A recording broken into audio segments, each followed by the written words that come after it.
என்ன தம்பி ரொம்ப பரபரப்பா கிளம்பிட்டீங்க போல. ஆமாண்ணே. தளபதி கட்சி ஆரம்பிக்க போறாரு. வேலை நிறைய இருக்குல்ல. ஆமா, நியூஸ்ல பார்த்தேன் தம்பி.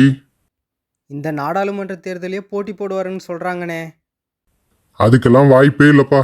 கட்சி ரெஜிஸ்டர் பண்ணிட்டு அப்ரூவல் வாங்கி எல்லா தொகுதிக்கும் ஒரே சின்னம் வாங்கி ஆளை நிறுத்தி எவ்வளோ பெரிய வேலை கிடக்கு.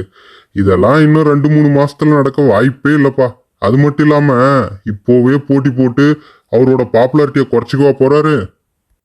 போட்டி போட்டா பாப்புலாரிட்டி குறையுமா? அது எப்படிண்ணே? சரி, பிஜேபி கட்சிக்காரன் என்ன சொல்லி ஓட்டு கேட்பான்? மோடி பிரதமர் ஆகணும்னு கேட்பாங்க. இந்த திமுக காங்கிரஸ் என்னன்னு கேட்பாங்க. மோடி வரக்கூடாதுன்னு சொல்லி ஓட்டு கேட்பாங்க. நீங்க என்ன கேட்பீங்க? விஜய்க்கு ஓட்டு போடுங்கன்னு கேட்போம்ல. கேட்கலாம் தான். அப்படி ஓட்டு கேட்டா உங்களை மாதிரி விஜய் ஃபேன்ஸ் தான் ஓட்டு போடுவாங்க. மக்கள் ஓட்டு போடணும்னா யாராவது ஒருத்தரை பிரதமரா நிறுத்தணும். வின் பண்ணா என்ன மாத்த போறீங்கன்னு சொல்லணும். அப்போதான் மக்கள் ஓட்டு போடுவாங்க. முதலமைச்சர் தேர்தல்னா விஜய முதலமைச்சரா சொல்லி நீங்க ஓட்டு கேட்கலாம். மற்ற கட்சிங்களா உங்களை ஒரு காம்படிட்டரா பார்ப்பாங்க, உங்களுக்கு ஓட்டு போடுவாங்க. இந்த பிரதமர் தேர்தல யாரு பிரதமர்னே சொல்லாம ஓட்டு கேட்டீங்க அப்படின்னா வாக்கு கம்மியா தான் வரும். அது 2026ல உங்களுக்கே பின்னடைவாகும். நீங்க சொல்றது எல்லாம் சரிதானே.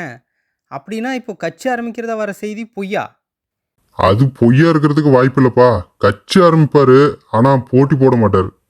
போட்டி போடலன்னா இப்போவே எதுக்குண்ணே கட்சி தொடங்கணும்? இந்த டைம்ல கட்சி தொடங்கினா விஜய் மேல எல்லோரோட பார்வையும் இருக்கும். எலெக்ஷன் டைம்ல தொடங்குறதுனால அவர் போட்டி போடுவாரா மாட்டாரான்னு ஒரு பேச்சு மக்கள் கிட்ட வரும். இந்த டைம்ல கட்சி தொடங்கிட்டு பாராளுமன்ற தேர்தல் முடிஞ்சதும் களத்தில் இறங்கினா அடுத்த 2 வருஷத்துல ஸ்டேட் எலெக்ஷன் வரும்போது நல்ல பொசிஷன் போயிடலான்னு கணக்கு போடுறாரு. இப்பவே நல்ல அரசியல்வாதியா யோசிக்கிறாருப்பா உங்காலு. ஓ, நீங்க அப்படி வரீங்க. ஆ, கட்சியோட பேர் என்னவா இருக்க வாய்ப்பு இருக்கு?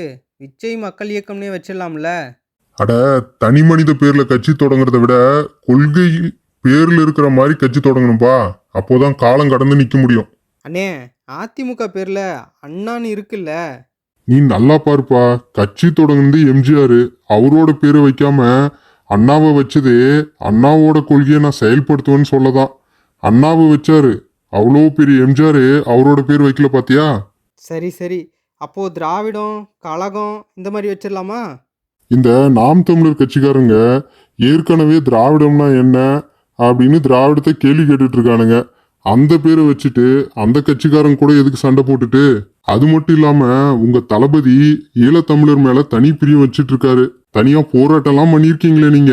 இப்போ திராவிடன் பேர் வச்சு அவங்களோட பகையெல்லாம் சம்பாதிச்சுக்க மாட்டாரு. அப்போ என்னதான் பேர் வைக்கிறது? உங்க கொள்கையெல்லாம் என்னன்னு ஃபர்ஸ்ட் டிசைட் பண்ணிடுங்க. அந்த கொள்கை பேர்ல வர மாதிரி ஒரு பேரை தேடி பிடிங்கப்பா. சரிண்ணே சரிண்ணே. வாழ்த்துக்கள்ப்பா. கலக்குங்க.